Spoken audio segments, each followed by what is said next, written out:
Your child is 3 years old. Everyone around you is asking, can they read yet? Do they know their numbers? Are they learning their ABCs? And suddenly, you feel the pressure. You start buying flashcards. You download educational apps. You wonder if you're falling behind. But here's the truth that nobody is telling you. Before your child turns 5, ABCs and 1, 2, 3s are not the foundation of success. What they truly need is something far more powerful than early literacy lessons or math drills. Something invisible, yet profoundly influential. It determines their emotional strength, their self-confidence, their intelligence, their future relationships, and even the physical wiring of their brain. If you focus on this one thing before age 5, school will be easier. Friendships will feel natural, and resilience will become their superpower. Stay with me, because what I'm about to share will completely change how you approach these early years. Let's start with the myth we were sold. We live in a culture obsessed with early achievement. Flashcards for toddlers, enrichment classes for preschoolers, apps that promise to make your baby smarter. There's relentless pressure to ensure your child can read before kindergarten, count to 100 by age 4, and impress everyone with precocious skills. Many parents genuinely believe that if their child can say the alphabet early, they'll have a head start in life. I get it. The anxiety is real. But here's what neuroscience actually tells us. Early academic acceleration does not guarantee long-term success. Dr. Arnold Gesell, one of the founding figures in child development, discovered decades ago that children who learn to read or calculate ahead of schedule do not end up more intelligent or successful than those who learn later, once they're developmentally ready. In fact, pushing academics too early can backfire. It can create anxiety around learning. It can make children associate education with pressure instead of curiosity, and it can steal time from what their brains actually need during these critical years. In contrast, children who experience strong emotional bonds and relational safety in their early years develop remarkable capacities. They show higher intelligence, stronger focus, better problem solving, and greater resilience in the face of failure. Why? Because their brains are built on a foundation of connection, not memorization. When a child's emotional needs are met, the brain's architecture strengthens. Neural pathways that govern attention, empathy, self-regulation, and executive function flourish. A child who feels safe is ready to explore, to take risks, to learn, and to grow.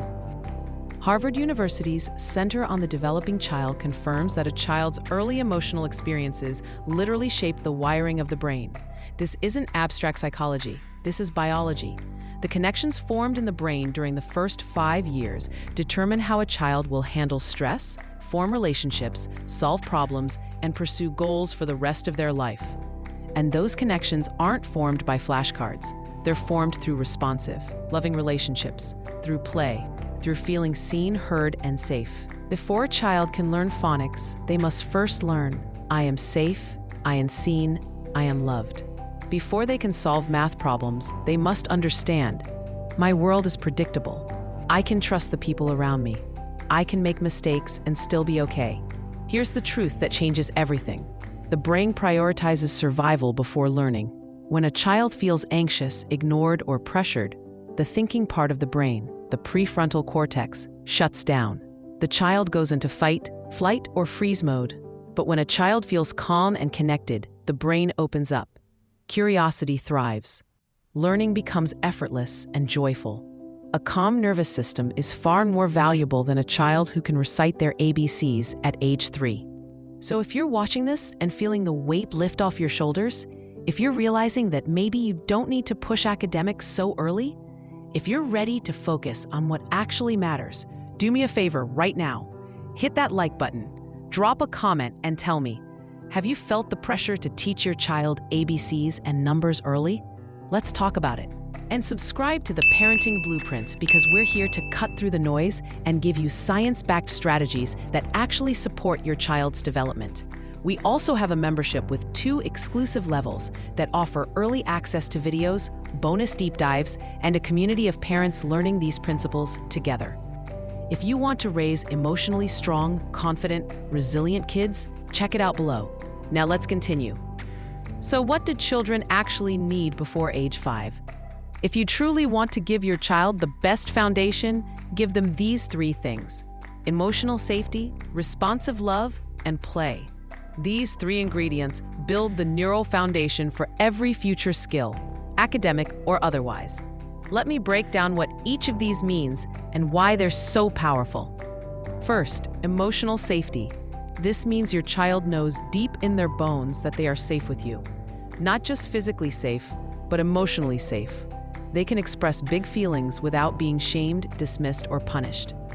When your child cries, instead of saying, "Stop crying, it's not a big deal," try saying, "I hear you, I'm here, tell me what you feel." These words teach emotional intelligence, which is the strongest predictor of success, leadership, and empathy later in life. Emotional intelligence is what helps adults navigate conflict, manage stress, build strong relationships, and lead with compassion. And it starts here, in these early years, when you validate your child's feelings instead of shutting them down. Second, responsive love. This means you notice your child's cues and respond to them. When they reach for you, you respond. When they're frustrated, you stay calm and help them regulate. When they're curious, you engage. This back-and-forth interaction, what researchers call serve and return, is what builds the brain's circuitry for communication, problem-solving, and trust. Every time you respond to your child with warmth and attention, you're literally strengthening the neural connections that will allow them to focus, learn, and relate to others throughout their life. Third, play. Play is not a break from learning, it is learning. Through play, children practice problem-solving, creativity, self-control, collaboration, and social understanding. Dr. David Whitebread from Cambridge University called play the most powerful way children learn, more effective than any formal teaching. When a child builds a tower with blocks and it falls, they're learning about physics, persistence, and frustration tolerance. When they pretend to be a doctor, a chef, or a superhero, they're developing empathy, imagination, and narrative thinking. When they dig in the sand, splash in water, or climb a tree, they're building spatial awareness, risk assessment, and confidence. Swap worksheets for blocks, pretend kitchens, sand, water, and outdoor exploration. Let your child be bored sometimes, because boredom is the birthplace of creativity. Let them play without structured goals or adult direction. This is where the magic happens. This is where the brain grows. Now, let me give you 5 practical steps you can take starting today to build this foundation of connection instead of early academics. 1. Speak to their identity, not just their performance. Avoid overpraising outcomes like, "You're so smart." Instead, focus on effort. "You worked so hard. Look how you figured that out." One builds ego and pressure.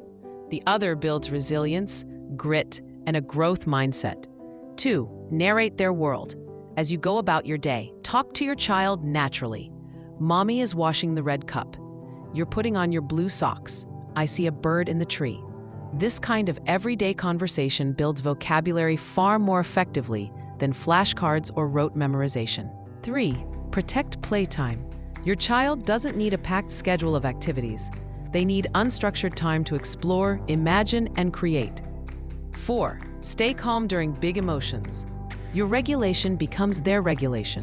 When they're having a meltdown, your calm presence teaches them that feelings are manageable and that they're not alone in their distress. 5. Slow down. A 2023 global study found that children who grow up with slow, responsive parenting, where adults are present and not rushed, develop higher self-esteem, stronger problem-solving skills, and better mental health. Remember, you don't have to be a perfect parent, you just need to be a present one. You don't need to force learning, you need to water the roots. Because when a child feels safe, seen, heard, loved, and free to play, their brain blossoms.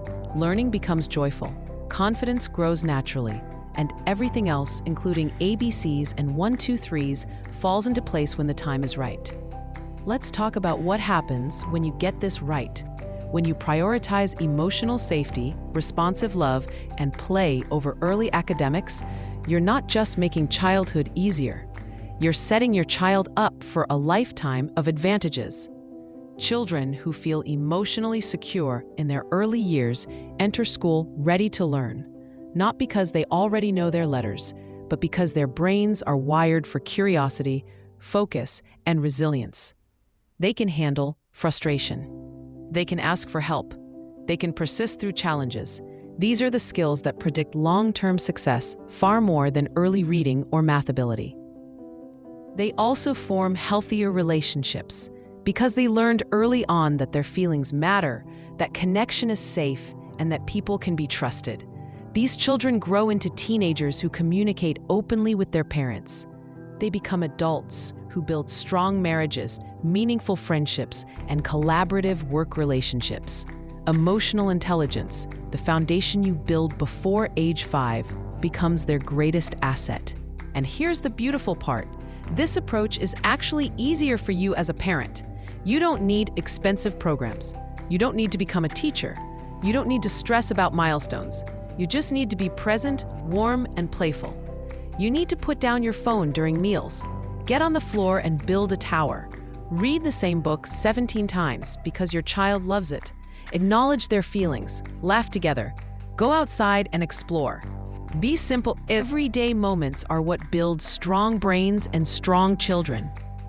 Now, I know some of you are thinking, but won't my child fall behind if I don't teach them early? The answer is no. Study after study shows that children who start academics later, once they're developmentally ready, catch up quickly and often surpass early starters in the long run. What matters isn't when they learn to read. What matters is whether they have the emotional foundation to approach learning with confidence and joy. A child who feels safe and loved will learn to read when their brain is ready.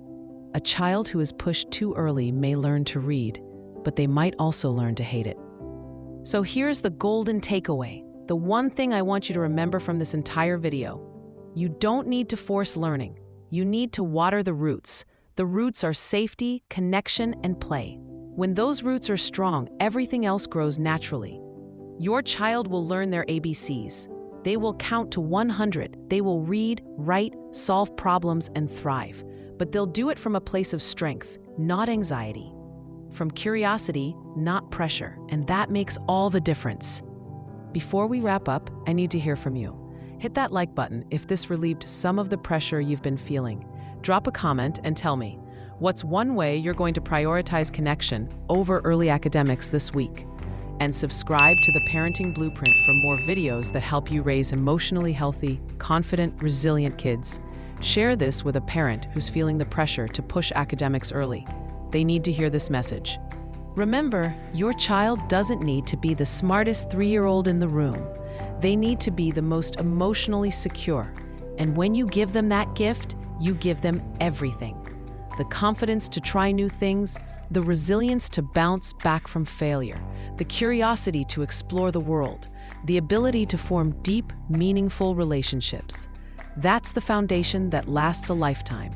And it all starts with you, right now, choosing connection over achievement, choosing presence over pressure, choosing love over flashcards. That's what your child needs before age 5. And that's what will change everything.